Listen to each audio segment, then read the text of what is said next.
Je suis musulman, de la même génération que les tueurs du Bataclan. Je crois en Dieu, je prie parfois, mais il m'arrive de boire des coups le soir aux terrasses des cafés.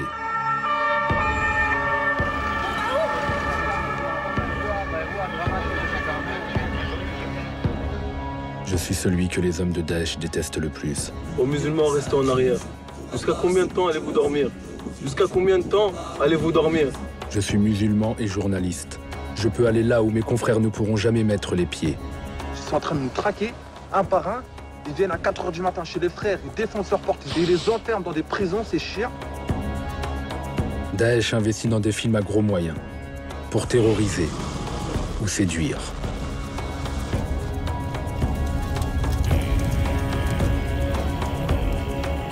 Moi, avec une minuscule caméra cachée, je vais essayer d'exposer la coulisse d'une organisation qui contrôle totalement son image. En route vers le paradis. Viens au paradis. Je veux savoir ce qu'ils ont vraiment dans la tête. Montrer leurs soldats les moins brillants. Ça vient d'où quel Facebook? Dévoiler leurs ruses. Écoute, Harry, si je reviens pas, pour une raison ou pour une autre, ce téléphone-là, détruis-le. Pour moi, Daesh, c'est pas seulement des assassins. Je leur en veux d'avoir perverti l'islam tranquille de mon père. Je leur en veux pour les regards méfiants qui me tombent dessus dans le métro. Je veux me jeter sur les couffres, les effrayer bien comme il faut, leur mettre la peur dans le cœur. Vous ne verrez pas mon visage. Vous n'entendrez pas ma vraie voix. Parce qu'au bout de 6 mois d'infiltration, j'ai reçu un message très clair. T'es cuit, mec.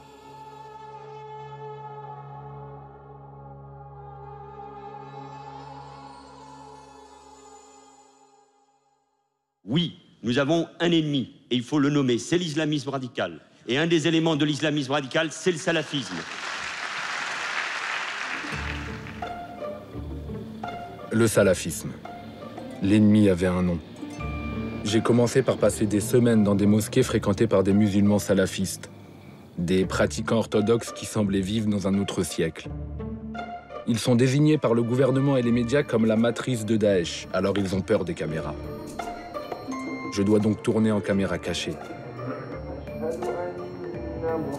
Pendant 1 mois, j'ai vu des barbes. Encore des barbes. Et encore des barbes.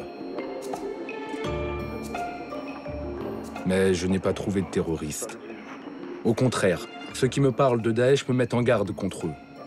Fais attention à toi, à tomber dans des sectes qui sont moins confort.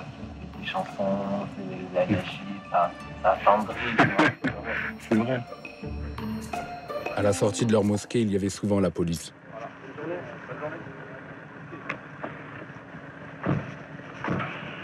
Les premiers sympathisants de Daesh, je n'allais pas les rencontrer à la mosquée, mais sur Facebook. Je me suis fabriqué un profil. Il y a quelques trucs à connaître. Un lion qui rugit, ils adorent ça. Un photomontage évoquant la fin du monde, la dernière bataille entre les djihadistes et les Américains dans un village de Syrie. Je m'abonne à quelques groupes Facebook qui font l'apologie de l'État islamique. Comme celui-ci, francophone et explicite. Un livre qui guide et une épée qui secourt. Et là, les nouveaux amis rappliquent par dizaines. Parmi eux, un jeune est plus actif que les autres. Il se fait appeler Abu Oussama en hommage à Ben Laden. Il m'invite à rejoindre une messagerie que je ne connaissais pas. Telegram. Salam, frère. Salut, mon frère. Voilà, c'est mieux que sur Facebook, je pense. Sur Telegram, j'ai l'impression de rentrer dans une autre dimension. Ici, les Daeshiens s'expriment sans filtre. Je me rends compte qu'ils sont en conflit contre les imams et la quasi-totalité des mosquées. La majorité des musulmans, que ce soit en France ou peu importe en Europe, c'est même pas des vrais musulmans. C'est pas des musulmans. Comme ils disent eux, c'est des musulmans modérés, l'islam de France. Exactement, ils veulent la démocratie, ils veulent la laïcité. Tout ça, c'est des choses qui font sortir de l'islam direct, frère. Ah, moi, j'y vais plus, frère. T'as cru que j'allais prier derrière un mec qui l'assiste au vote ou quoi? Moi, je vais plus au Jumu'ah, moi. Voilà que c'est des vendus, frère. Voilà, ils sont pas du tout dans le hack, hein, dans la mosquée de ma ville. Lui, c'est Abou Chaïd. C'est un gamin et il a le contact plutôt facile. Grâce à lui, j'apprends leur jargon franco-arabe. Faut que je fasse attention. À la première faute de langage, je suis grillé. Quand vous avez mécrit au Tarout, quand vous avez mécrit à la démocratie et à la loi humaine, en faisant le hijra, aujourd'hui vous mécroyez à cette tawarit et à toute cette loi que nous a imposée cette tawarit. Takbir! Takbir! Celui qui est capable de faire la hijra, wallahi qu'il la fasse. Parce qu'après ce jour, vous n'avez plus aucune hujja devant Allah. J'envoie un message à mes frères et mes sœurs qui habitent dans le pays du Kufr. Je les appelle à immigrer dans la terre du Khilafa, dans la Dawla al-Islamiyya. Ne jamais dire Daesh, c'est le mot de l'ennemi. Leur mot à eux, c'est Dawla. En arabe, ça veut dire État. Au bout de quelques semaines, je pense en savoir assez pour aller au contact. Je veux faire la différence entre les moudjahidines du clavier et les vrais terroristes. Chaïd m'a parlé d'une mosquée à Stein. Il s'y retrouve tous les vendredis avec un petit groupe de radicaux.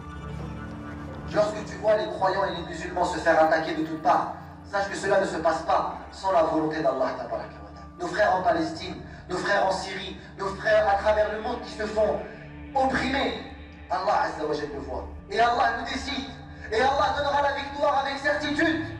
Mais laisse-le décider comment il donnera cette victoire. Allahu Akbar.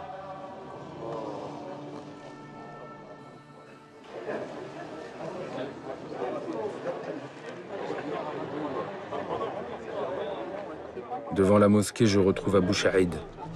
C'est le garçon avec la casquette. Salam alaikum. Ça va?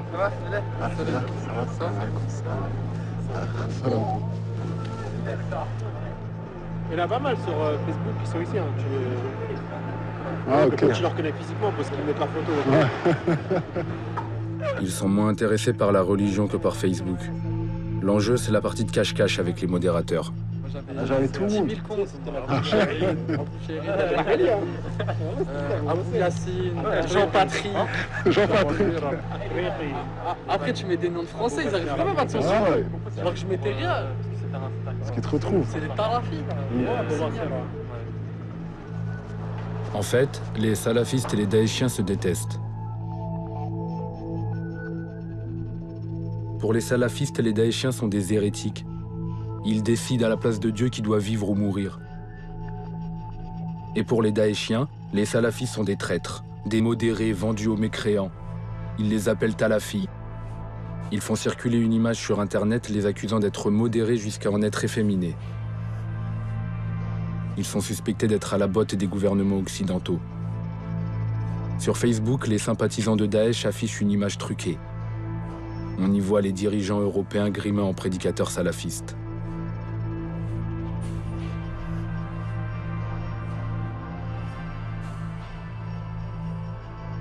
Mes nouveaux amis ont remarqué qu'ici, les avions volaient bien bas. Ici, les avions, des fois, sont à très basse altitude. Hein. Oh, ici, ouais, très bas. Vraiment, là, c'est encore élevé, là. Et des fois, tu vois, énorme. Et en plus, les avions qui atterrissent ici, c'est les avions présidentiels, des hommes d'affaires et tout, tu vois, c'est le Bourget, c'est le militaire aussi. C'est du lourd. C'est un petit lance-roquette, voilà, tu peux en avoir un bien comme il faut. Tu fais un truc comme ça et tu signes là ou là. Là, la France, elle est traumatisée pendant un siècle. Tous ces gars sont connus des services de police. L'homme en bleu se fait appeler Joseph. Il raconte qu'il a été arrêté en partance pour la Syrie avec un mineur et un autre djihadiste à l'aéroport de Roissy. Abou Chaïd se vante d'avoir été attrapé avec un couteau et une cagoule sur le parvis de la Défense, près de Paris. Je dois pointer 4 fois par jour au commissariat et j'ai pas le droit de sortir de chez moi. T'as vu? Tous les deux sont fichés S. Je ne connaîtrai pas leur vrai nom. Moi aussi j'ai un nom de guerre. Une kunya comme on dit chez Daesh. C'est Abou Hamza. Au bout de 15 minutes, ils partent. Et ils ne m'invitent pas à les suivre. Je sens que je n'ai pas encore gagné leur confiance. Je me décourage pas. Je reviens vers mon premier contact, Oussama. Il est moins méfiant que les autres. Il est même assez fier d'avoir fait de la prison. J'ai une situation spéciale. J'ai fait 5 mois de prison pour terrorisme. Je suis sous contrôle, mais j'ai pas de bracelet, alhamdoulilah. T'as fait de la prison ici en France? Oui, à Fresnes. Tape mon nom sur Google. Je vérifie. Il a bien été détenu en février 2015.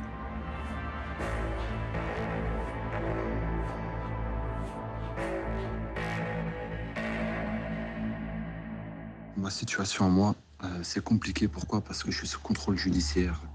Il faut absolument que ce soit des frères qui viennent me voir et pas moi qui aille les voir, parce que ça va pas être possible. Il suffit que je sorte de l'Indre et je me fais arrêter et me remettre au Hebs direct. Je pars donc à Châteauroux, dans la France la plus profonde. Je m'imaginais pas attendre un djihadiste juste derrière l'église Saint-André sur ce banc public à chacun de nos rendez-vous.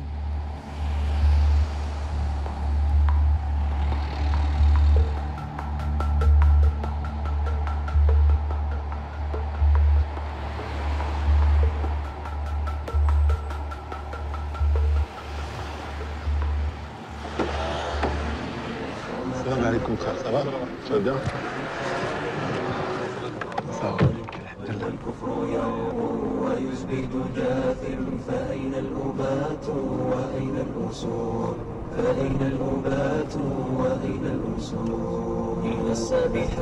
Nous allons traverser toute la ville avec les chants guerriers de Daesh à fond dans l'autoradio.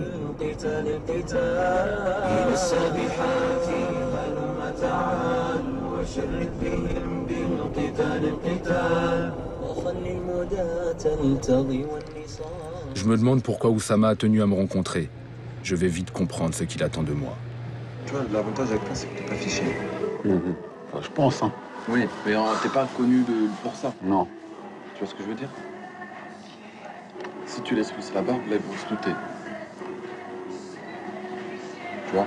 Alors que si tu te fais un truc comme les jeunes, tu vois, un dégradé bien comme il faut, tu vois ce que je veux dire? Avec une petite barbe bien taillée, tu vois, un petit collier comme ça, tu vois ce que je veux dire? Tu te mets bien, tu vois, tu t'habilles bien. Je te mets toujours en beau gosse. Tu vois, je veux pas qu'ils se doutent. Et comme tu vas venir souvent ici avec nous, on va se voir souvent. Tu vois, Inch'Allah. Inch'Allah.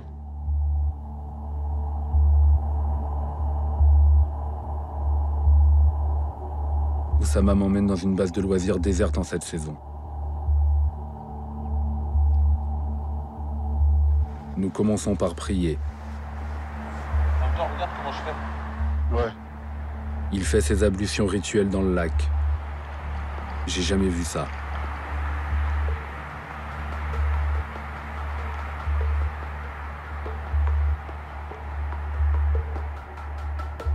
Il y a deux camps. Le camp d'Allah et le camp du shaitan, de ceux qui refusent de se soumettre à leur créateur. C'est seulement deux camps. Il n'y en a pas un troisième. Tu vois? Je sens qu'Oussama veut prendre l'ascendant sur moi. Nous commençons par regarder des vidéos de l'État islamique sur son portable.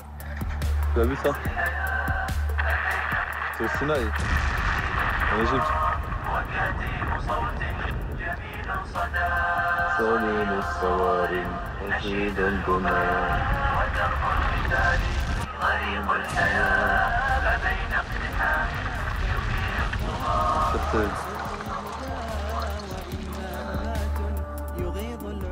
À tous ces musulmans de France et d'ailleurs, si vous avez la possibilité d'émigrer, alors n'hésitez pas. Oussama dit vouloir aller combattre en Syrie. Le Sham, comme il dit. Pendant toute l'après-midi, il va tenter de me convaincre que la mort est désirable. On va aller au Sham. Allah nous emmènera au Sham. On va rejoindre mes frères. On va combattre à leur côté. Il n'y a que le djihad. Subhanallah. L'ordre vous a été donné de combattre le mécréant où que vous le trouviez. Qu'attendez-vous? Wallah, il n'y a rien de plus facile que de combattre l'ennemi.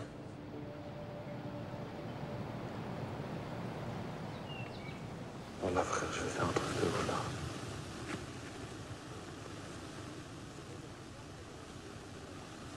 Mais je veux me jeter sur les couffres.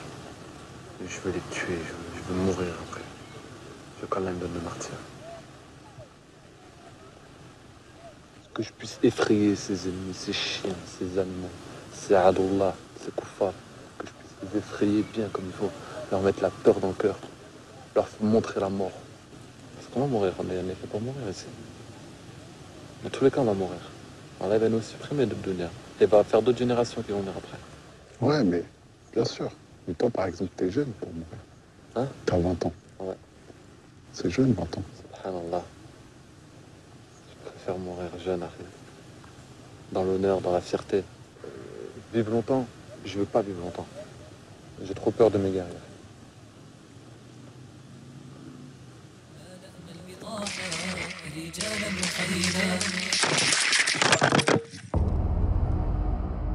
Oussama vit perché dans un monde parallèle, quelque part entre la propagande de l'État islamique et la mort télévisée des frères Kouachi. Et toute la France se sont réunis comme ils l'ont fait pour les frères, et on est encerclés. Il n'y a que la mort qui peut nous attendre, ou l'arrestation. On va pas sortir les mains. Oh, pop, venez. Ça, c'est interdit, Harry. Interdit, frère. Tu sors comment? Un gros coup de chassé dans la porte.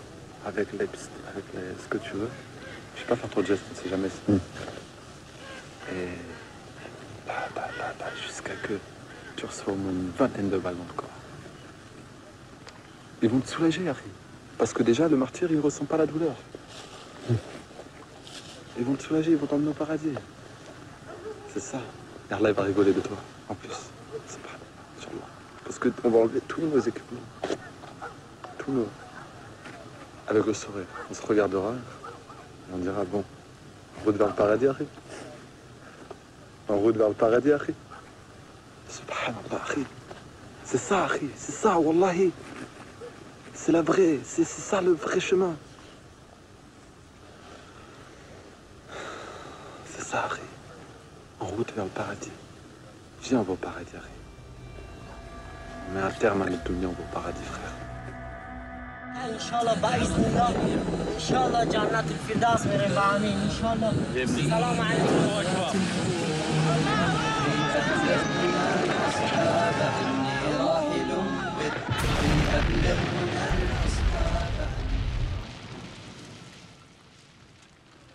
Avec le sourire.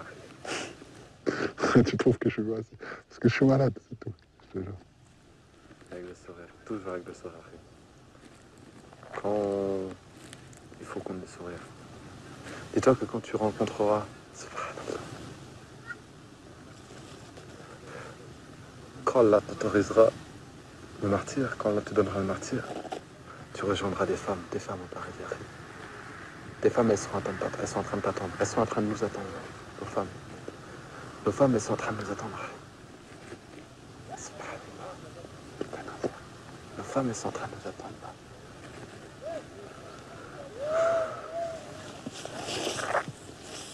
Tu marches vers ta sortie de prison.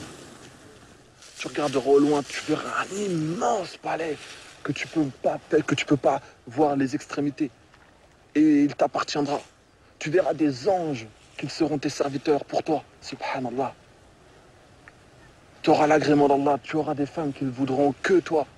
Tu auras ton cheval à côté de toi qui sera fait d'or et de rubis. Et qu'il ne sera que pour toi. Wallah, je te dis pas des bêtises. Hein. Et tu pourras monter dessus. Il aura des ailes. Tu iras où tu veux.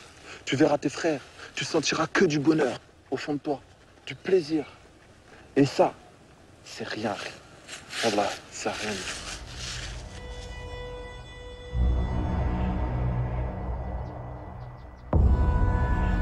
Je rentre dans le délire d'Oussama. C'est le seul moyen de gagner sa confiance, d'en savoir plus. Pendant qu'il me vend les joies du martyr, son téléphone sonne. C'est son père. Rien ne l'empêche de rentrer au paradis sauf la mort. Sauf quoi? La mort. En gros, il n'y a que la mort qui sépare du paradis.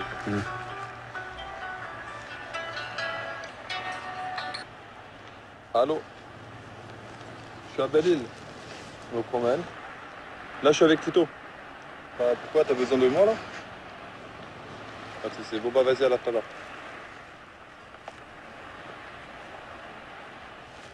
C'est moi, Tito? Ouais, c'est toi, Tito.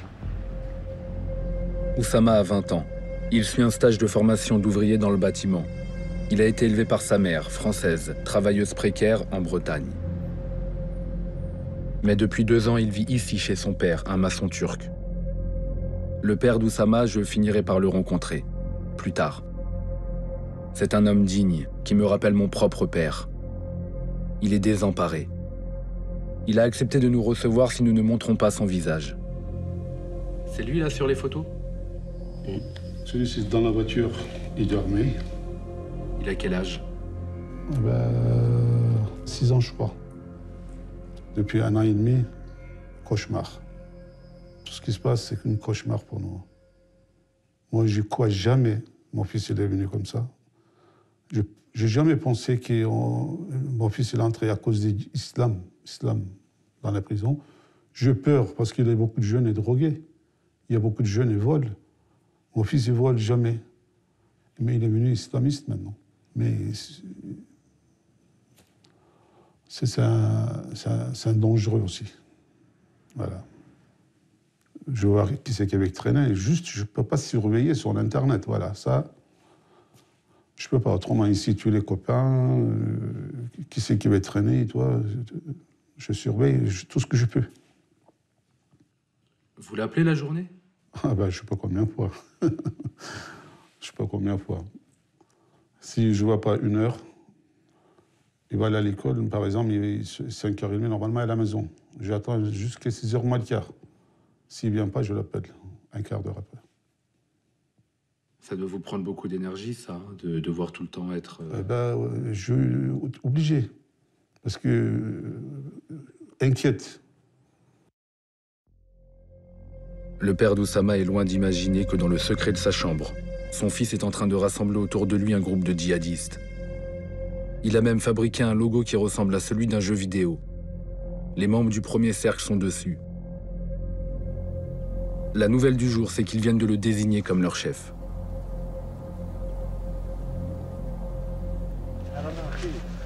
Ils m'ont nommé, quoi. Ouais, j'ai vu ça. T'es l'émir. Ouais, je suis l'émir. J'ai dit, voilà, déjà, on est plus que 3, donc il faut absolument un émir. Moi, je voulais pas être émir, tu vois. Ouais. Mais j'ai dit, les frères, il faut qu'on fasse un peu quelque chose de sérieux, là. On construise les choses bien. Et on est combien? On est 8, 9, là. Ok. Pourquoi Djounoub d'Allah? Soldat d'Allah, c'est le groupe. Ah, d'accord.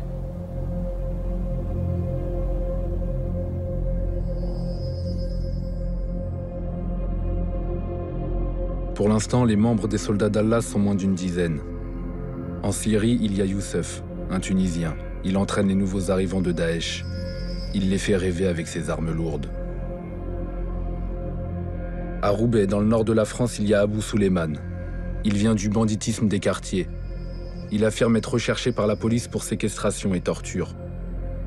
C'est un cerveau d'enfant dans un corps de colosse.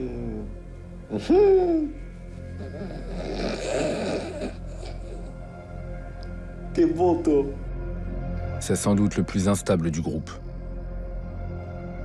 Les statues, là. Les statues là, que vous avez mis, là.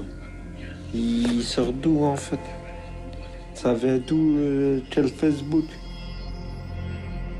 À Charleroi, en Belgique, il y a Djoulaï Bib, qui rêve de partir en Syrie. À Abidjan, en Côte d'Ivoire, il y a Tamima. C'est un chrétien converti. Salam alaikum les frères. Et qu'il a fait de retour. Restons pas insouciants. Dans l'est de la France, il y a Abou Chaïd, le garçon de 16 ans que j'ai rencontré à la mosquée de Stein. Depuis qu'il a rejoint Daesh, il aime plus le rap. Inch'Allah, t'inquiète pas. Les boubas, la fouine, tout ça, on va les mitrailler, mon gars. Je les allume à la tourelle, mon gars. Boum. T'inquiète même pas. On va tous les égorger. Sur Telegram, ils échangent des photos d'eux, le doigt brandi vers le ciel. C'est un symbole de l'allégeance à Daesh. Drôle de gang. Drôle de chef. Mais c'est pas du bluff. Oussama va me prouver qu'il a une véritable autorité maintenant qu'il est émir. Aujourd'hui, 2 membres de groupe sont venus d'Orléans, Imran et Sofiane. L'un d'entre eux veut se marier pour partir en Syrie avec sa future épouse. Oussama me demande d'être l'un des témoins. tu vas bien? Alhamdulillah, ça va? Ouais, ça va. Et... Ça va, alhamdulillah. Ah bon, on va le marier, lui. Hein? Ça va être du rouge. Inch'Allah. Ah là là, Inch'Allah. Hein? Pour la bonne cause. Ah ouais, frère. Et c'est qui la fille, c'est qui la sœur? Elle est sous ma tutelle, en ce moment. D'accord. Je suis tuteur. Et là, la sœur, elle attend? Ouais. Si elle attend, elle est en stress. Elle sait qu'elle va se marier là aujourd'hui? Ah, heureusement, quand même. Au fait, tu vas te marier, toi. Je découvre que les Daeshiens se marient par téléphone pour éviter tout contact entre leurs promises et les autres hommes. Regarde. Donc, alhamdoulilah, on a réuni le frère qui désire se marier, les deux témoins, hommes, musulmans. Donc, Inch'Allah, on va procéder au mariage. Alors, tu désires bien te marier avec Abu Imran? Ouais. Ok. Donc je te dis que je te donne la sœur en mariage, et tu acceptes. Donc je te donne Salama en mariage. Acceptes-tu? J'accepte. Voilà, alhamdoulilah. Donc, par la grâce d'Allah, vous êtes mariés, Inch'Allah. Allô? Ouais. Voilà, je vais raccrocher. Hein.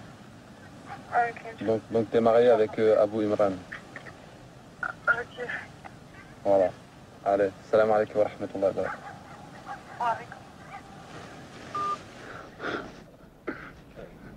Il est marié, frère.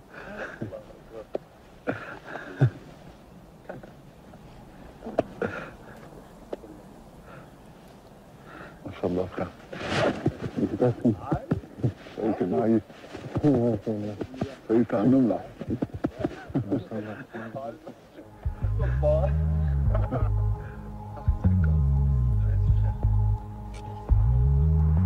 Vas-y, frère.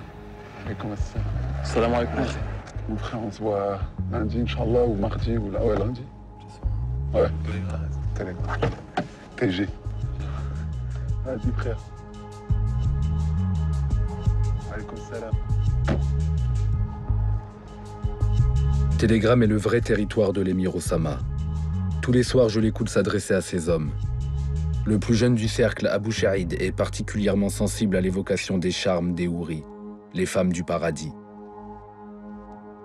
Juste imagine-toi, le premier instant, frère, le premier instant, quand tu vas te retrouver en face d'une Hur al-Ain, hein? Ah là là, tu pètes un câble. T'es grave attiré, tu te sens attiré, t'es obligé de marcher, tu fais tes pas, tes pieds tout seuls, ils vont vers elle. Une attirance de malade. Les houris. Masha'Allah. Je suis en train de rêver. Oh, il y aura du vin, il y aura du miel, il y aura du lait, de l'eau. Inch'Allah, on se baladera dans des jardins vertueux, magnifiques. J'en rêve. Inch'Allah, faut... Inch'Allah, qu'Allah nous accorde le martyr. Il faut qu'on se lance sur l'ennemi, sans armure. Et on combattra jusqu'à la mort. Ça fait rêver, hein. Ça fait rêver, certes. Mais c'est un rêve qui, Inch'Allah, va devenir réalité, subhanallah.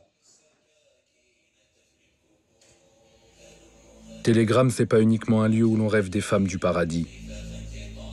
En 2 clics, je trouve les films interdits de Daesh, les décapitations mises en scène comme des séquences de télé-réalité, les snuff movies avec lesquels Daesh propage sa stratégie du choc. Je trouve aussi des tutoriels. Comment fabriquer des bombes, des ceintures d'explosifs, comment piéger des voitures. Principalement en arabe, mais aussi en anglais. Théoriquement, la police est censée effacer systématiquement ces contenus et jeter en prison tous ceux qui les diffusent. Tous ces documents sont d'ailleurs introuvables sur les sites internet classiques. Traquer les contenus djihadistes, c'est le boulot du centre de cybercriminalité de la gendarmerie. Quelques dizaines de gendarmes, des ordinateurs, mais pas un seul arabe. Je suis un peu surpris. Je crois que vous avez personne qui parle arabe dans votre service. Je n'ai pas d'arabophone dans mon service, donc on a utilisé des outils en ligne type Google Translate. Donc là, la traduction est de qualité assez approximative. Donc là, c'est en arabe. On voit d'ailleurs qu'ils postent des liens vers des contenus qui s'avèrent être apologiques. Et là, c'est en traduction en français. C'est pas un handicap de ne pas avoir d'arabophone dans un service comme le vôtre? Ça pourrait être mieux d'en avoir, mais encore une fois, nous ici, on se contente de ce qui est visible sur Internet. Les gendarmes n'arrivent pas à pénétrer le principal outil de communication des djihadistes, Telegram. Pour avoir accès au contenu Telegram, il faut avoir soi-même un compte Telegram. On ne va évidemment pas l'ouvrir sous l'identité colonel Nicolas Duvinage, Gendarmerie nationale, sinon ça n'aurait pas de sens, ou pas d'utilité. Donc il faut pouvoir l'ouvrir sous un pseudonyme. Or, même si ça paraît évident pour tout citoyen, l'ouverture d'un compte Telegram ou Facebook sous pseudonyme est extrêmement encadrée en droit français. On ne peut pas le faire dans n'importe quelle circonstance. Des gens qui, entre guillemets, se contentent de faire de l'apologie du terrorisme, ils ne se préparent pas à commettre un attentat, en tout cas pas de façon prouvée, pas de façon évidente. Et là, on n'a pas le droit d'utiliser un pseudonyme. Mais c'est un énorme frein à l'enquête, ça. Absolument. En dernier recours, les gendarmes auraient pu s'adresser à la direction de Telegram. Mais c'est pas si simple. Telegram affirme en argument marketing qu'il ne collabore pas avec les forces de police et de gendarmerie. Donc peut-être un peu naïvement, mais nous n'avons même pas essayé de leur demander des éléments. Telegram a été créé par Pavel Durov. Ce jeune informaticien russe est rentré en conflit avec Poutine. Ce serait pour échapper à la surveillance du Kremlin qu'il aurait créé un réseau de communication totalement impénétrable. Nous voulions l'interroger sur Telegram et Daesh. Il n'a pas souhaité nous rencontrer. Une seule fois, lors d'une rencontre de geeks aux États-Unis, il a répondu à quelques questions. Does it concern you that ISIS is using Telegram? They do. Does that concern you? That's a good question. Do you sleep well at night knowing terrorists use your platform? You know, that's a very good question, but I think that privacy, ultimately, and our right for privacy, is more important than our fear of bad things happening, like terrorism. But ultimately, the ISIS will always find a way to communicate within themselves. And if any means of communication turns out to be not secure for them, they'll just switch to another one. And so I don't think we're actually taking part in these activities. I don't think we should be guilty or feel guilty about it. I still think we're doing the right thing. Thank you very much, Pavel Durov. Thank you, Mikey. Yes. Pavel Durov a une vision très particulière des causes du terrorisme. Sur sa page Facebook, il explique que le gouvernement français est responsable des attaques terroristes. D'après Durov, c'est à cause des impôts tout ça. Ils ont servi à créer, dit-il, des paradis pour parasites sociaux d'Afrique du Nord.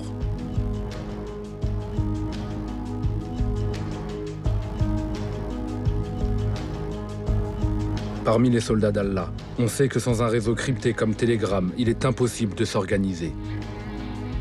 Alors quand le gouvernement demande des informations, un vent de panique court parmi eux. Putain, on est grillé. Non, le fondateur de Telegram a refusé. Refusé quoi? De donner les infos à l'État, ils peuvent pas nous lire. En octobre 2015, c'est donc par Telegram qu'Osama m'envoie un message urgent. Il veut que je le rejoigne vite à Châteauroux. Il a une nouvelle importante à m'annoncer.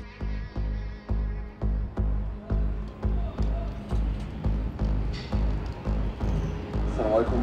Alaikum salam, frère. Ça va? Ça va, alhamdoulilah. Alhamdoulilah, ça va. Il y a un frère qui est arrivé sur Paname. Il vient de Raqqa. Sérieux? Ouais. Il est arrivé quand? Il n'y a pas très longtemps. Et là, je l'ai aidé à contacter avec lui, j'ai parlé avec lui. De Raqqa? T'es sérieux?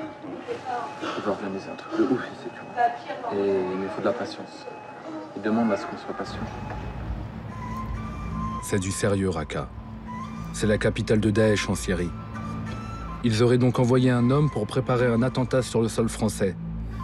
Je sens un changement chez Oussama. On va en faire deux équipes. Une équipe qui frappe pas, une équipe qui part. Tu vois. Donc voilà, on va diviser en deux groupes. Ouais. C'est ce qu'il faut que je fasse. Tout ce qui est Facebook et tout supprime. Ouais, moi j'ai pas. Ok. T'as juste Telegram? J'ai que Telegram. Voilà, prends Telegram. Tu parles au minimum. Ouais. Il faut que tu sois incognito. Ok, mets-toi incognito. Trouve un petit travail, fais de l'argent. Ouais. Économise, mets le de côté. On va en avoir besoin pour la suite. D'accord. Dans un temps pas immédiat. Et tous les frères qui ont fait des opérations ici, ils ont fait ça. Ouais. Ils n'ont pas fait ça comme ça. Ceux qui ont fait ça comme ça s'est mal passé. C'est le frère qui t'a dit ça. Il faut qu'on le rencontre en personne. Ouais, je lui ai dit. Et c'est sûrement d'abord. Il est où, à Paname, en banlieue ou à Paname? L'homme revient donc directement de Syrie. Il semble donner des ordres à Oussama. Il a pris pour nom de guerre Abou Suleiman. Il est plus dangereux que les autres membres du groupe. Il est plus prudent aussi. Il ne met pas son visage sur Internet. Il habite quelque part en banlieue nord et il sort très peu de chez lui. Sa mission semble d'être d'inciter les jeunes soldats d'Allah à commettre une action suicide sur le territoire français. Et il n'est pas le seul. Tous les signes qui nous parviennent de Syrie vont dans le même sens.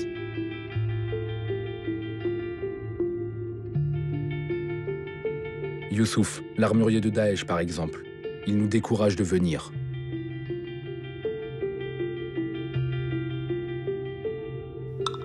Mon frère, Wallah, de faire un truc en France, c'est mieux. T'inquiète même pas, frère. Mieux que de venir ici. T'inquiète, Inch'Allah. Regarde nos frères en Palestine avec seulement des couteaux. Qu'Allah nous facilite et que par nos mains, l'humiliation des mécréants soit totale. Suleiman, l'homme de Raqqa, a expliqué à Oussama comment sécuriser ses communications. Un premier pas indispensable pour l'opération.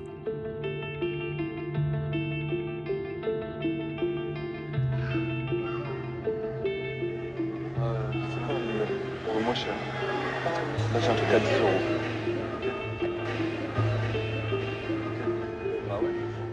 Oussama se doute que son téléphone est écouté par la police. Nous allons ouvrir une nouvelle ligne sur un autre téléphone. L'opération est illégale. Oussama préfère changer de magasin pour être plus discret.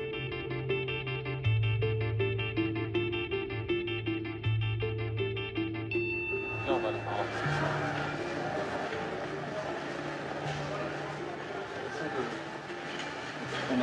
Faut qu'on se dépêche un peu, je crois. Ouais.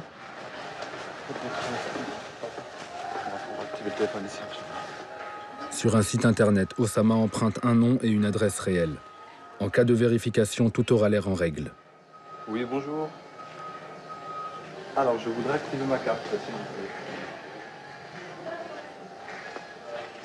Alors, mon prénom, c'est Pierre. Voilà. Alors, c'est A avec 2 M. Alors, ma date de naissance, 25/06/1972. D'accord, bah, je vous remercie. À vous aussi, au revoir.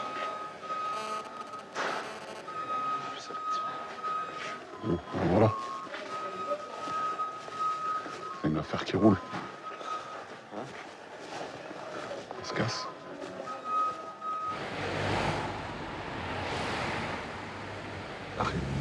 Si je reviens pas, pour une raison ou pour une autre, ce téléphone-là, détruis-le.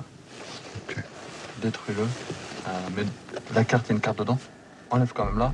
Tu la détruis à part. Jette-la dans l'égout, fais un truc, tu vois. Et ce téléphone-là, détruis-le. Mets-le dans de l'eau, fais un truc. Quitte à courir, si tu cours après, cours. Moi, c'est ce que j'ai prévu. S'il me court, moi, il faut que ce téléphone-là, il soit détruit. D'accord. Ok? Celui-là, c'est pas grave. Celui-là, c'est pas grave. Celui-là, c'est grave. D'accord. Ok? Donc voilà. Et Oussama ne se méfie pas seulement de la police.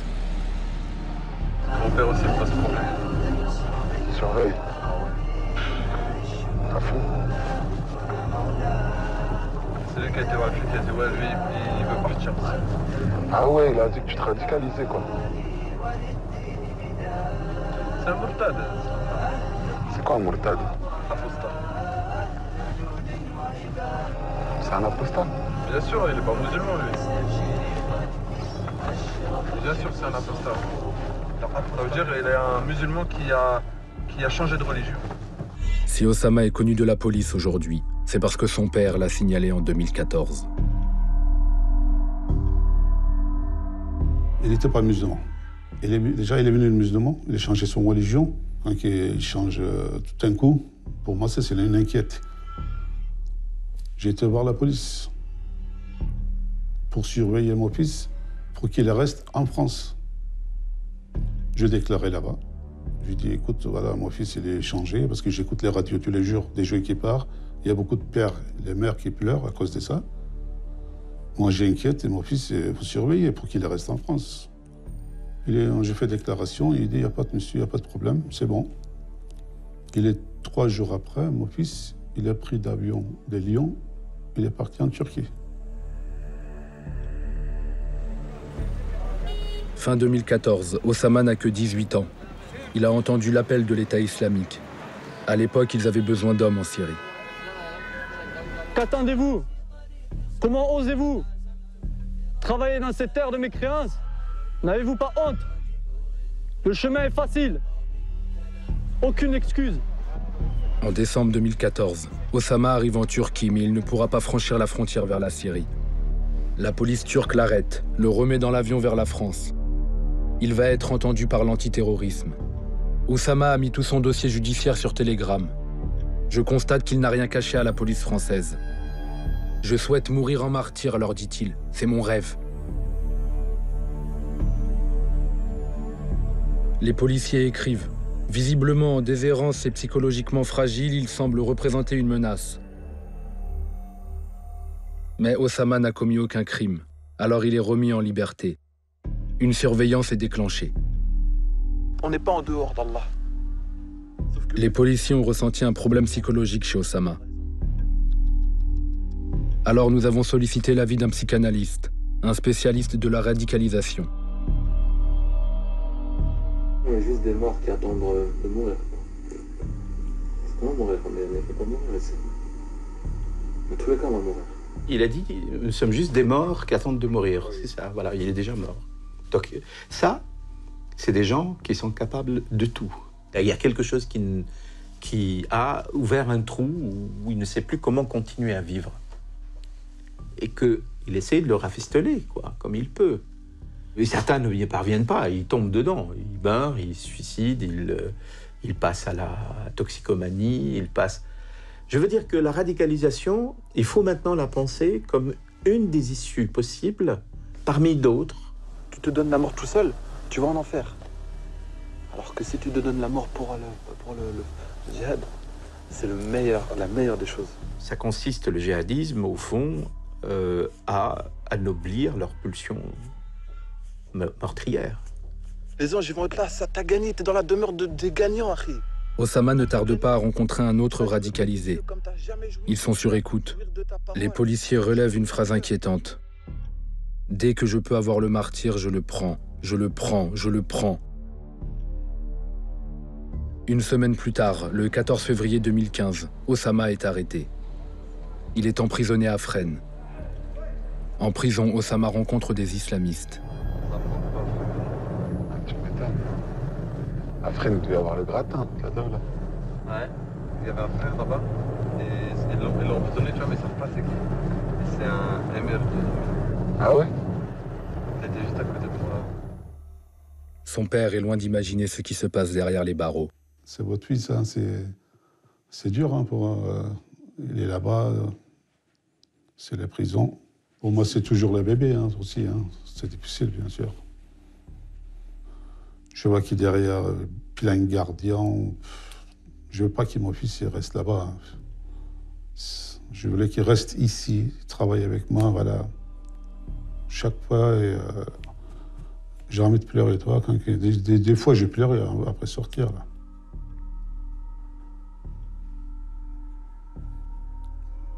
C'est votre fils, hein. Quand je pensais ça, j'arrive pas.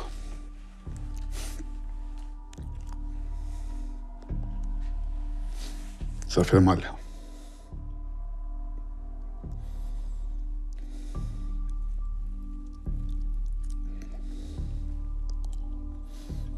Ça fait très mal.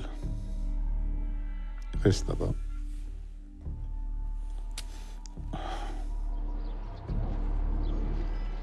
Si t'étais resté 6 ans, peut-être t'aurais changé là-bas. Je me serais encore plus renforcé. Encore plus radicalisé. J'étais qu'avec des photos. Osama a été détenu ici à Fresnes. C'est dans cette prison qu'a été initiée une expérience pilote. Ici, les islamistes radicaux sont rassemblés, observés et évalués en permanence. La majorité des personnes radicalisées font l'objet d'un regroupement et ce regroupement s'effectue à l'écart du reste de la population pénale. Dans le cas qui nous intéresse, ils passent d'amateur à semi-professionnel et en fait tout ça, ça se passe pendant la détention. Ce que vous décrivez là, le risque d'influence négative des personnes détenues les unes sur les autres, ce risque il est lié à l'existence même de la prison. Qu'est-ce que vous faites, vous, pour voir comment un détenu y va évoluer? On va observer un sujet, une personne, et on va l'approcher sur son comportement quotidien dans sa relation avec le surveillant, la surveillante à l'étage, dans sa façon de dire bonjour, de regarder son interlocuteur, dans sa façon d'évoluer dans sa cellule. Mais on va également croiser cela avec les relations qu'il va observer avec les enseignants. Lorsqu'une personne vous indique, écoutez, moi, ce qui s'est passé au Bataclan, je n'y étais pas, je ne peux pas en parler, cela doit nous interroger. Pour les surveillants les plus attentifs, les signes de radicalisation ne sont pas toujours ceux que l'on imagine. Vous avez des détenus qui, un jour, vont se raser la barbe. On les verra de moins en moins prier. Vont coller sur leur mur de cellule des photos pornographiques. Vont aller à l'encontre de ce qu'ils étaient. Donc bien sûr que l'observation là est vite faite. Ils sont en sous-marin. Vous arrivez toujours, au bout d'un certain nombre de semaines ou de mois, à voir qu'il y a dissimulation et que, en fait, à l'envers de ce qu'il avait montré, il y a une radicalisation? Alors vous utilisez des termes qui sont des termes absolus, vous arrivez toujours. Je pense que nous sommes effectivement, dans la durée, en capacité de pouvoir évaluer l'imprégnation radicale, l'imprégnation religieuse radicale d'un sujet. Osama a trompé la vigilance des surveillants et de la justice. 5 mois après son incarcération, il sort en liberté provisoire. T'es sorti pour bonne conduite? Non, je suis sorti parce que j'ai eu une audition avec. Il m'a dit que, comme quoi j'étais déradicalisé. Il a dit quoi? Bah, comme quoi j'étais. C'est bon, j'étais tranquille, tu vois. Ah, déradicalisé. Tu lui as dit ça? Tu lui as dit? Takia. C'était que le juge qui est considéré le plus strict, les juges de France en matière terroriste, celui qui libère le moins de personnes.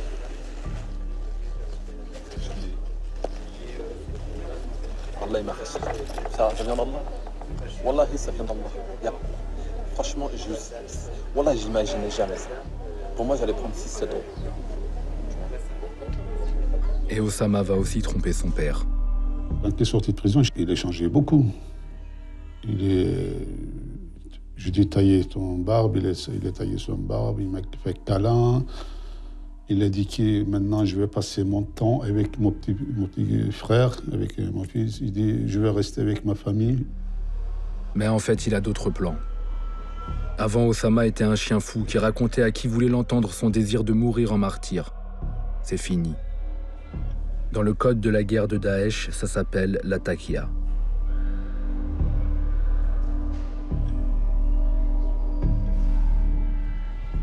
C'est quoi la taqiya? La ruse. Former les koufars pour pas qu'ils te voient ce que tu prépares, ce que tu fais, qui tu es, etc. Le fait de couper la barbe, le fait de mentir sur des choses. Tu vois, c'est ça la taqiya. Il ne jouait pas de copains, c'est ça qu'il m'a dit. Hein. Souvent, il me fait des câlins, tout le temps, il fait des bisous avec les garçons, avec son frère, là. C'est ça qu'il m'a dit. Hein. Il dit, je vais passer le temps avec ma famille. C'est ça qu'il me dit. Qui s'est passé comme ça. Tout le temps, il était comme ça. Après la prison, c'était bien.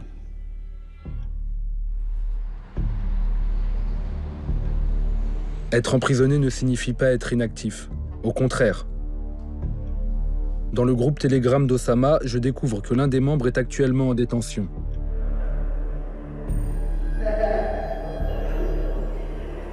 Il s'appelle Cédric Vuillemain. Il est incarcéré depuis 2014 à la prison de Villepinte. C'est lui qui dirige la page Facebook djihadiste à laquelle je me suis abonné au début de mon périple. Un livre qui guide et une épée qui secourt. Depuis sa cellule, il communique avec Youssef, le combattant de Daesh qui se trouve en Syrie. Ils échangent des photos. Au nez et à la barbe de l'administration pénitentiaire, il invite les musulmans à combattre. Il partage des méthodes pour échapper aux autorités sur Internet. Il demande aussi qu'on lui envoie de l'argent. Salam alaikum, voici mon RIB de prison pour cantiner pour ceux qui veulent faire des dons.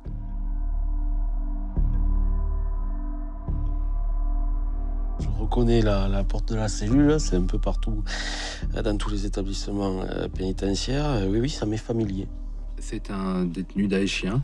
Qui a l'air en forme. Qui a l'air en forme, il fait de la muscu. Voilà. Et qui a une page Facebook. Mais bien sûr, il doit avoir un téléphone, ce monsieur, en prison.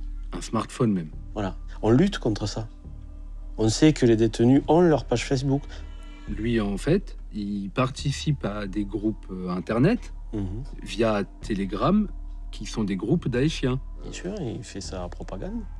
Un des trucs qu'on a remarqué aussi, c'est qu'il demande de l'argent. Mais bien sûr. Plus il aura un compte en banque, on va dire, pour pouvoir cantiner, qui sera au-dessus de la moyenne, en plus, ça va agrandir son aura. On va l'écouter. Puis si, en plus, comme vous l'avez dit, pour un fumeur, il lui paye à un moment donné une cartouche, c'est le Messie. C'est le Messie. Et là, voilà, nous sommes dans le vif du sujet. Pour moi, tu es un père, tu es... Ben oui, mais je suis un Messie, je suis un Dieu. Mais j'ai eu une parole aussi à te transmettre. Et là, vous y êtes. Oui, ils ont tous ces moyens-là. Ces recruteurs sont très fins, très intelligents. Pour Osama, l'heure est venue d'évoquer les cibles. Sa priorité, c'est les militaires. Une base militaire. Une base militaire. Parce que parfois, dans les bases militaires, tu vois, ils sont tous ensemble. Ils font les entraînements, et puis après, ils mangent tous dans le même réfectoire. Et puis là, au moment où ils mangent, là, ils sont tous alignés, tout ça. Oh, tada. Tu vois ce que je veux dire? Ouais. Ça peut être bien. Dans tous les cas, faut que ce soit des gens armés, non? Même s'ils ne sont pas armés, regarde. Si par exemple ils ne sont pas armés, on les tue tous. Là, on continue notre parcours. On fait un programme. Après, ça peut être quoi aussi? Ça peut être un journal. Un journal? Des journalistes. Parce que eux, ils sont en guerre avec leurs paroles contre l'islam. Ça leur fait mal. Comme ils ont fait à Charlie, tu vois. Faut leur casser le cœur, faut tout leur casser, tu vois. Par surprise, qu'est-ce que tu veux qu'ils fassent? T'arrives. C'est pas protégé, hein, faut pas croire. Ils sont pas protégés du tout. Bah après Charlie, ils étaient tristes, les gens. Ça suffit pas. Il faut qu'il soit plus. Il faut que le sang coule. Ça coule beaucoup. Il faut qu'il meure ici par milliers. Par milliers, par milliers. Je veux voir des milliers de Français qui meurent. Partir avec le sourire, il nous faut taper la France, il est temps de l'humilier. On veut voir de la souffrance et des morts par milliers. La bataille est engagée. Osama va donner ses nouvelles consignes à son groupe sur Telegram. Moi, je veux agir ici. Bien sûr. Trop de complications pour partir, ça m'a gonflé. Frère, on est d'accord. Je veux les attaquer chez eux. Frère, on discutera de ça en tête à tête. Oui. Bon, c'est quoi le plan là? Je comprends plus. C'est d'aller en Syrie ou de faire le djihad ici? Ici.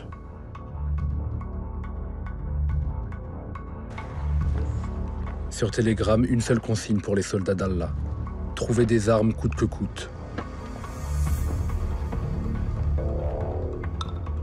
Je connais un mec, pour 130 €, il vend un 6 coups. Quel modèle?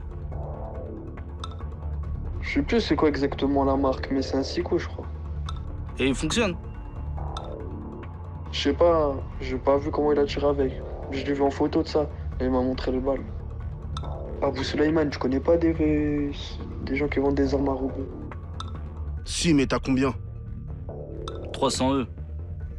C'est pas assez. Abou Suleiman, à quel prix? Tu me dis c'est pas possible ce prix-là, c'est quel prix à peu près? Parce que s'il a déjà truc, bah normalement c'est pas trop cher, tu vois, 300 balles, ça, 300 euros, ça va normalement. Vas-y, dis-moi, allez, Inch'Allah.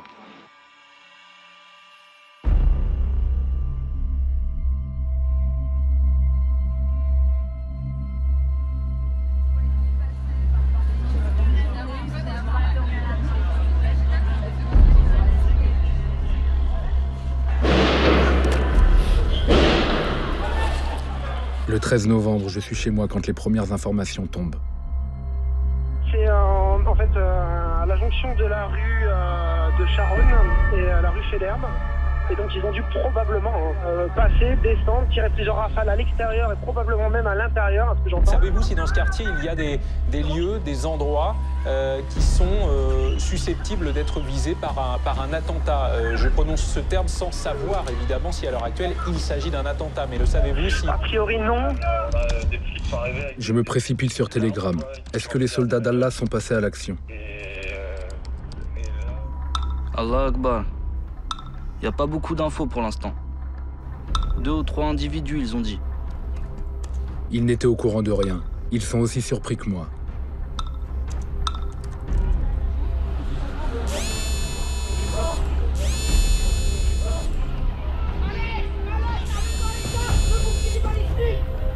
Les casques pour crier. Éloignez-vous.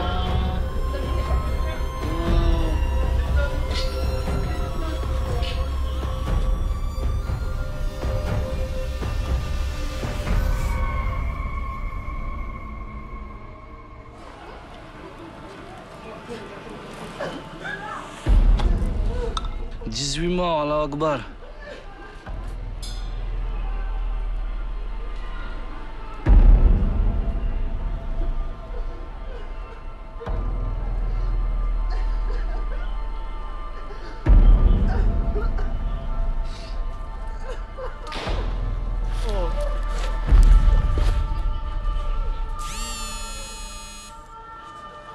Désactivez vos Facebook, les frères. On sait jamais si c'est un frère de notre Facebook qui a fait ça. Bah, je savais les détails, mais oui, des balles dans la tête, et du sang partout, et des gens morts partout. Je voudrais faire un petit Allahu Akbar pour ce qui s'est passé, subhanallah. Ah, c'est impressionnant, Allahu Akbar, les frères, mashallah.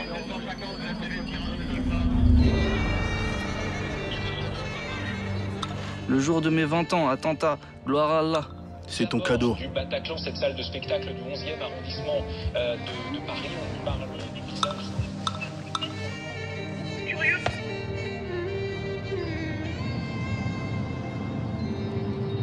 Trois jours plus tard, je retrouve Oussama à Châteauroux.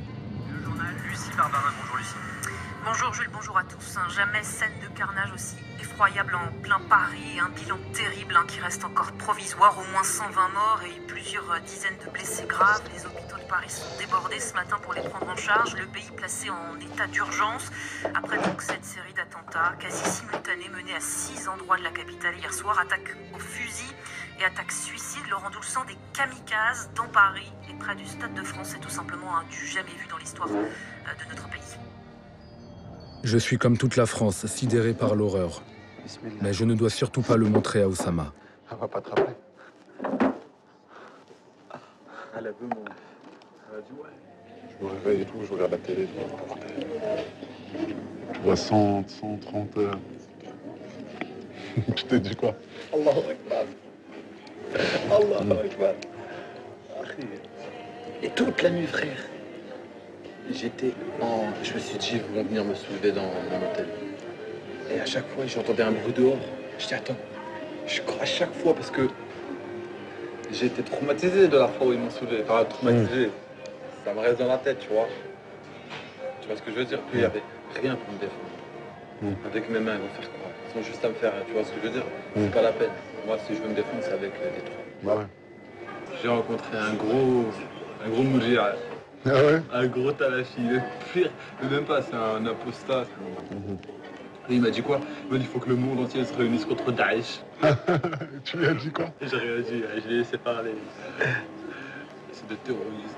Après ça, après avec un sac. Après nous les musulmans en France, c'est nous de faire tomber et tout. Ça m'a saoulé. Osama a décidé de changer d'endroit.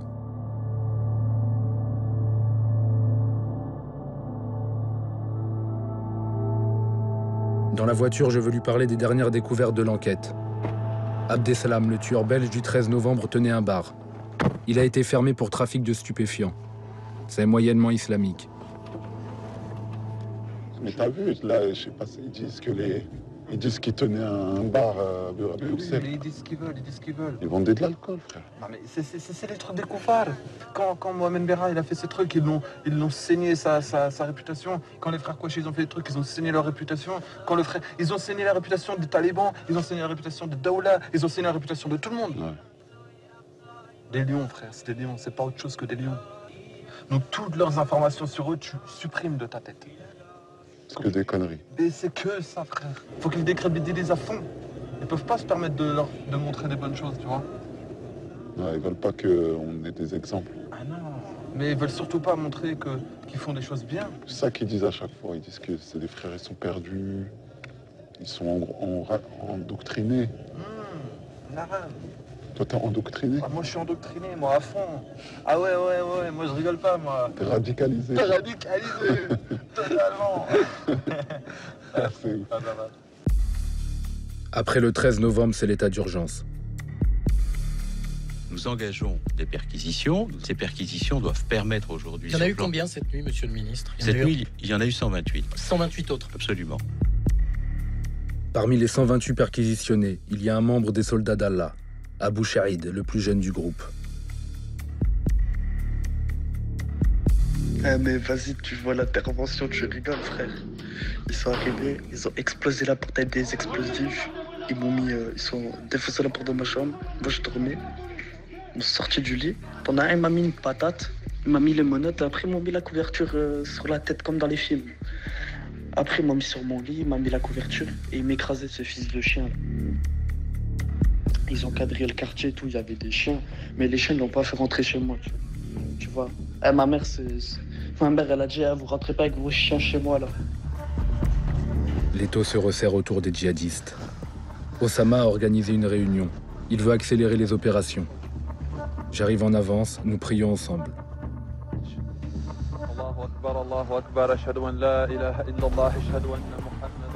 Les autres nous rejoignent.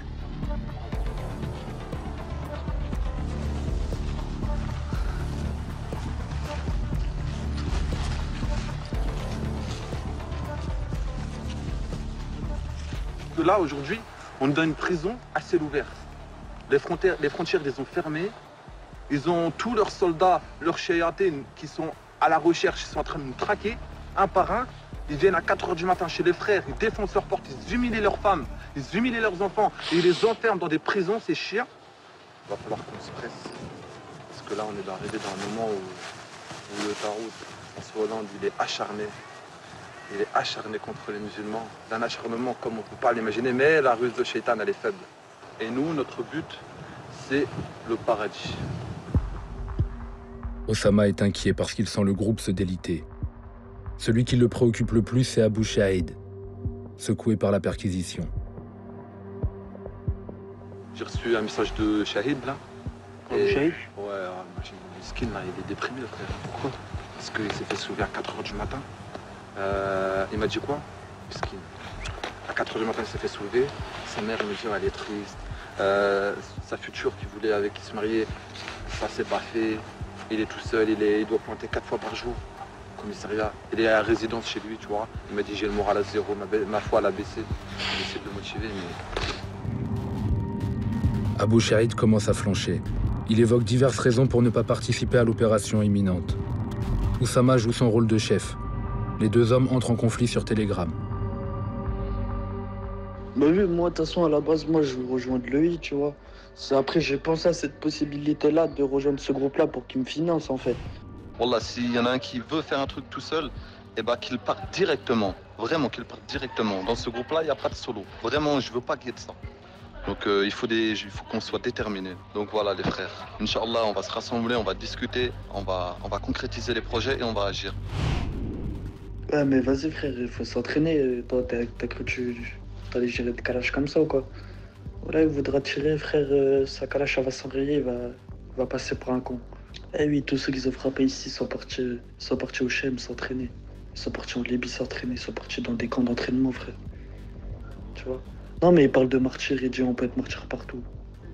Mais tu vois, il faut s'entraîner avant de passer à l'action. Donc voilà, je vais être clair, Inch'Allah.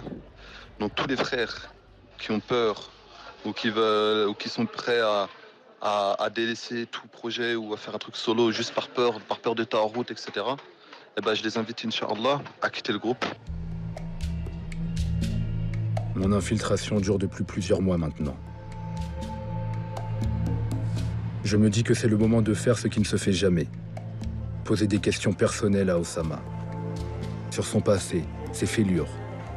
Je sais que ses parents sont divorcés, qu'il était en errance. Mais qu'est-ce qu'il a dans la tête? Qu'est-ce qui pousse à tuer et à mourir?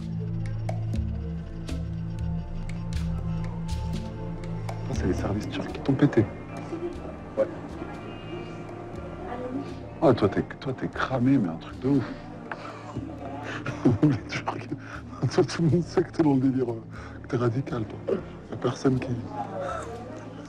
J'étais pas connu il y a un an. Il y a un an, t'étais tout neuf. C'est vrai, non? C'est que moi, ça m'intéresse de savoir comment. T'étais de l'agneau qui jouait à la PlayStation. Parce que j'imagine que tu jouais à la PlayStation. Et que t'écoutais quoi? T'écoutais du rap? T'écoutais Rof. À l'école, t'étais naze. Non, j'étais bien. Ça va? Qu'est-ce que j'ai fait? Quoi comme projet? Rentrer dans l'armée. Ah ouais, tu voulais rentrer dans l'armée? Quand j'étais un peu plus petit, ouais, vers 16 ans. Vers 16 ans? T'as fait un peu des tests et tout, moi? Ouais. Et alors? J'ai été à... Bah, ils m'ont recalé. Ils t'ont recalé à l'armée? Pourquoi? Allah, il m'a protégé d'eux. Ouais, mais comment ça se fait qu'ils t'ont recalé? Physiquement, il n'y avait aucun problème. Ouais. J'étais même au contraire, tu vois. Ils ont dit que t'étais fou? Ils m'ont sorti comme excuse les yeux, comme quoi je voyais pas trop bien de l'œil gauche. Et bon, on m'a recalé. Et du coup, je suis terminé dans le bâtiment. Pour le père d'Osama, cet échec est déterminant.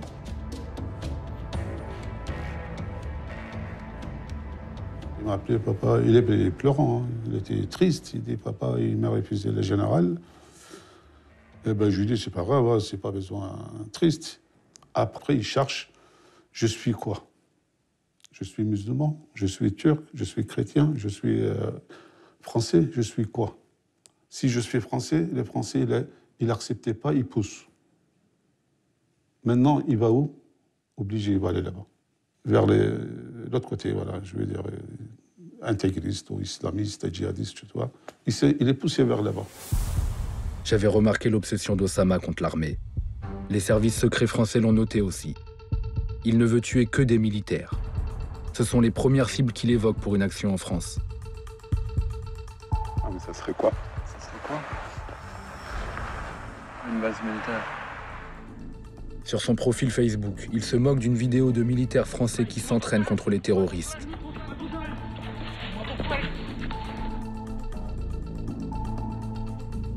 Osama est passé des publicités léchées pour l'armée française qu'il voyait à la télé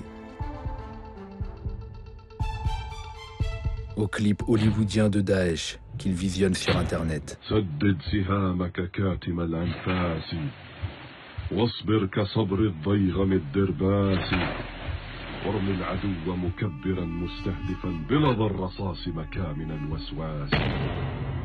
Il voulait structurer quelque chose de pulsionnel qu'il sentait monter en lui. Et l'armée, ça permet de cadrer les pulsions, certaines pulsions meurtrières, et de leur donner de leur permettre de faire la guerre, éventuellement de mourir, mais dans un cadre bien fixe.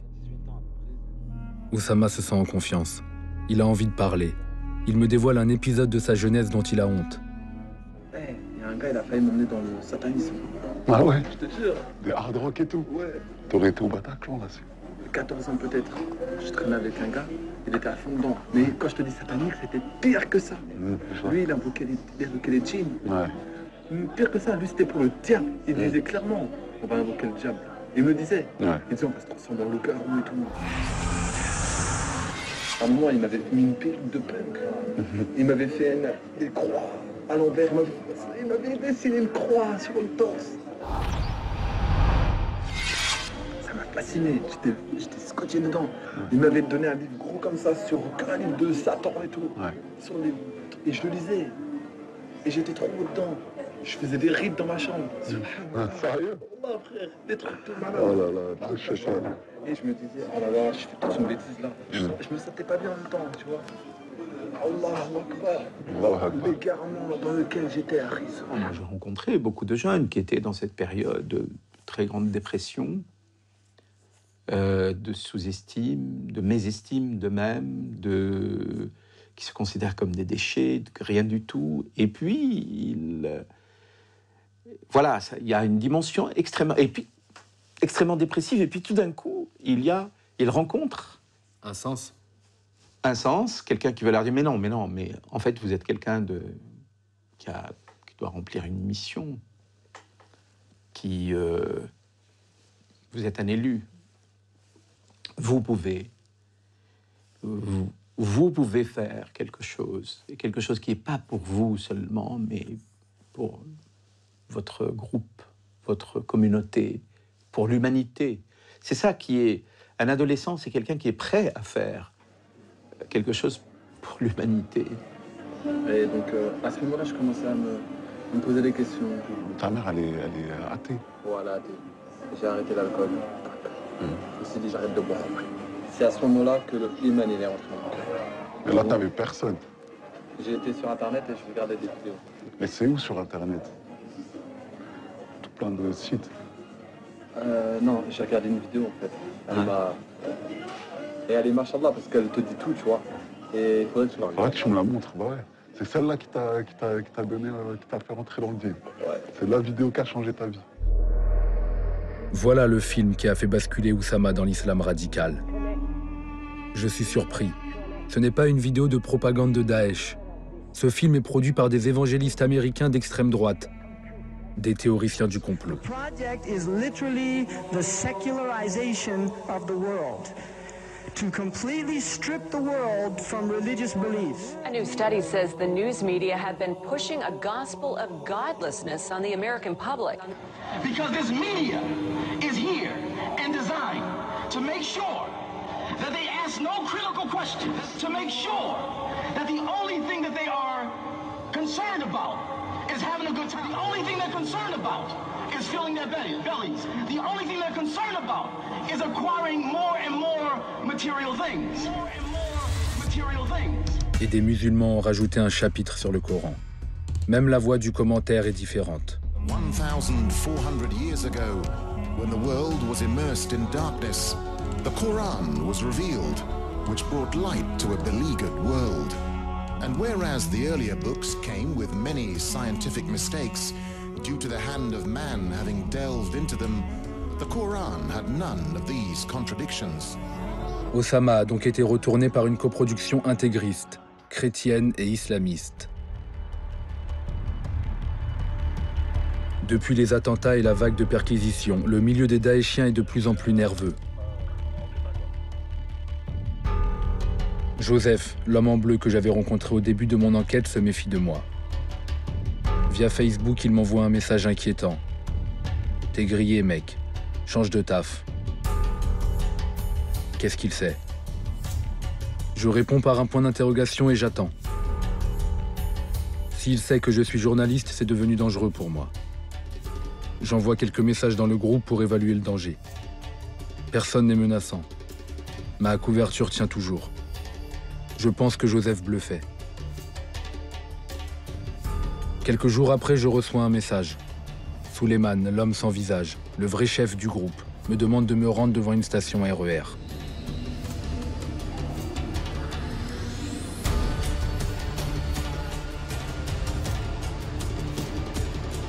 Je dois attendre un appel sur mon portable avec des consignes.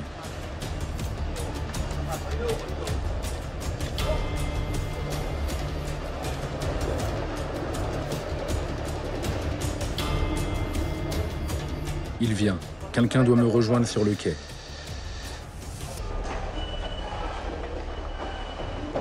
Allô.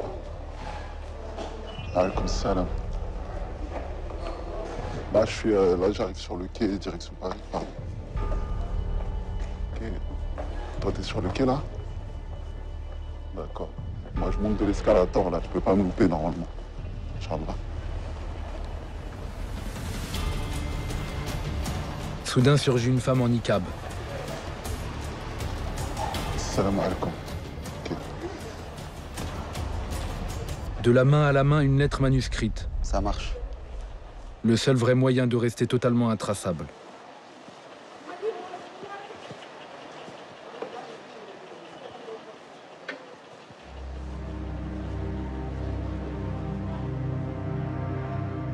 Cette lettre, ce sont les consignes pour l'opération que Oussama doit mener en France. Et c'est hallucinant. On peut viser un endroit où il y a beaucoup de monde, boîte de nuit dans Paris ou cabaret, les endroits pervers beaucoup fréquentés par les mécréants dégueulasses. Il faudrait 1 ou 2 kamikazes à l'intérieur. Une fois qu'il est à l'intérieur, il attend que ça se remplit bien et il passe à l'acte. Ensuite, les frères qui seront dehors armés tueront tout le reste de la viande impure et se planqueront jusqu'à ce que la police et les militaires seront sur place. Et là, il faut 1 ou 2 kamikazes armés. On tire jusqu'à la mort, mes frères. Je suis censé brûler la lettre et rapporter par oral les consignes à Oussama. Je le retrouve à Châteauroux. J'ai l'intention d'éviter de lui dire ce qui était écrit. Je vais tenter de rester vague. Oussama est plus nerveux que d'habitude. C'est passé quoi là? Non, ma voiture, ça y est. Merci. Merci.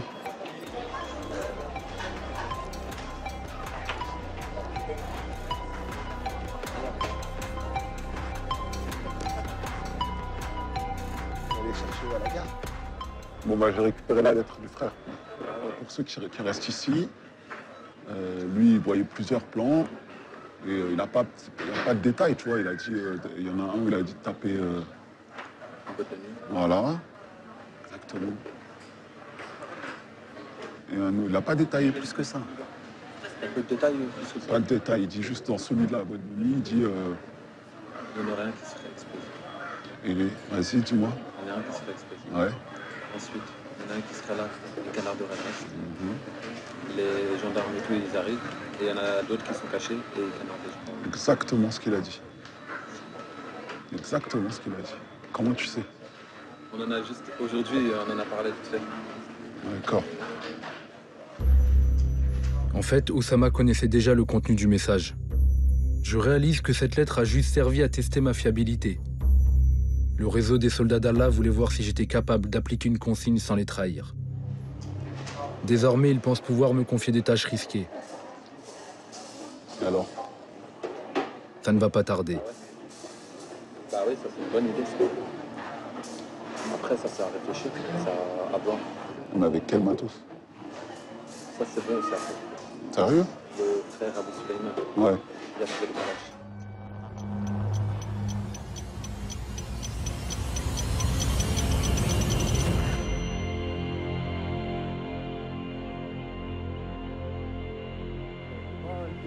Les soldats d'Allah sont en train de changer de dimension. Une arme serait aux mains des 2 gars d'Orléans, Imran le jeune marié et Sofiane. Oussama voudrait mettre la main sur l'arme. Récupérer qui? Où? Là où D'accord. Faudra m'expliquer à moi. Là, je suis explique à moi aussi. D'accord. Ouais. Ouais, faut qu'on fasse sûr, c'est bon, elle est toujours là d'ailleurs. Comment? Faut voir si elle est toujours là. Si elle est toujours là? Ouais. Vous êtes pas sûr si elle est là? Si. Non, on l'a enterrée. Vraiment, elle est enterrée. On l'a mis dans l'endroit. On a des endroits exacts, on sait où elle est enterrée. D'accord. Elle fonctionne? On l'a pas essayé. Elle est propre. Elle est propre, à ce qui paraît, elle n'a jamais été utilisée. Je pars à Orléans. Imran et Sofiane doivent me montrer où l'arme est cachée pour que je puisse la récupérer en cas d'opération. Non, pour moi, c'est l'endroit le plus sûr ici, tu vois. Je vois pas d'autre endroit où le cacher sans qu'on le perde, tu vois. Ouais. Mais vous savez pas si schéma. Non, je lui dis, on essaie, mais la perle. Ah ouais.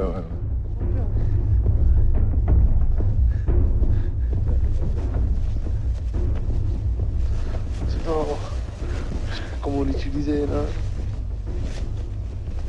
Je fais un point GPS pour trouver précisément l'endroit. J'ai l'impression qu'il n'aime pas ça.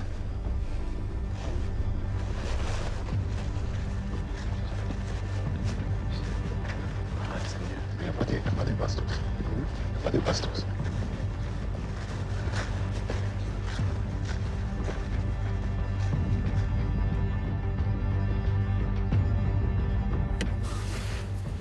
Le lendemain, je repasse au même endroit.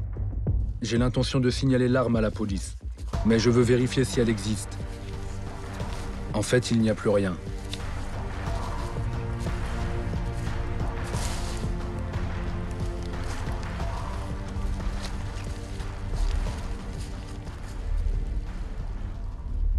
Dans les jours qui suivent, je comprends pas ce qui se passe. Tout s'accélère.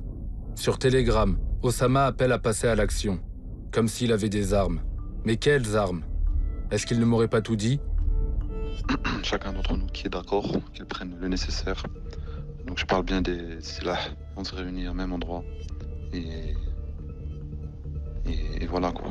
Après vous connaissez la suite. Je vais découvrir que la police suivait le groupe depuis le début. Un groupe qu'elle prenait très au sérieux. Dans la région, le 23 décembre, des djihadistes sont arrêtés. J'ai le sentiment qu'ils étaient en lien avec Osama. Une caserne militaire, un commissariat et une gendarmerie à nouveau visés par un projet d'attentat. Une attaque déjouée la semaine dernière à Orléans grâce à l'interpellation de 2 individus surveillés par la DGSI. Avant leur arrestation, ils s'apprêtaient à recruter et à acheter des armes pour passer à l'acte. 4 jours plus tard, le 27 décembre, c'est Osama qui est arrêté au domicile de son père. Un jour, 5 heures du matin, on a eu une surprise à la maison.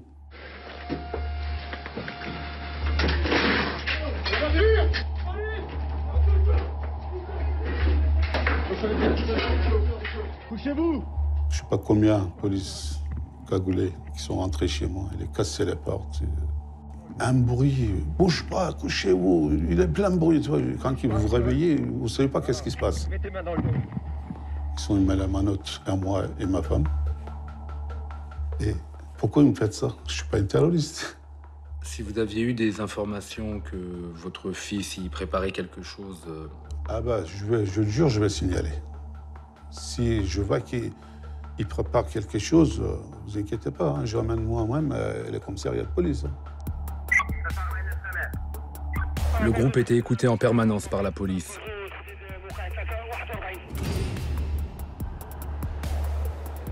Certains sont en prison, d'autres ont renoncé provisoirement au pas au djihad. Abou Suleiman, l'homme sans visage de l'État islamique, n'a pas été arrêté. Il me demande d'aller chercher une nouvelle lettre avec de nouvelles consignes. J'ai rendez-vous dans une école islamique. Ici, la messagère en niqab passera inaperçue. C'est la même qui m'avait remis le premier courrier.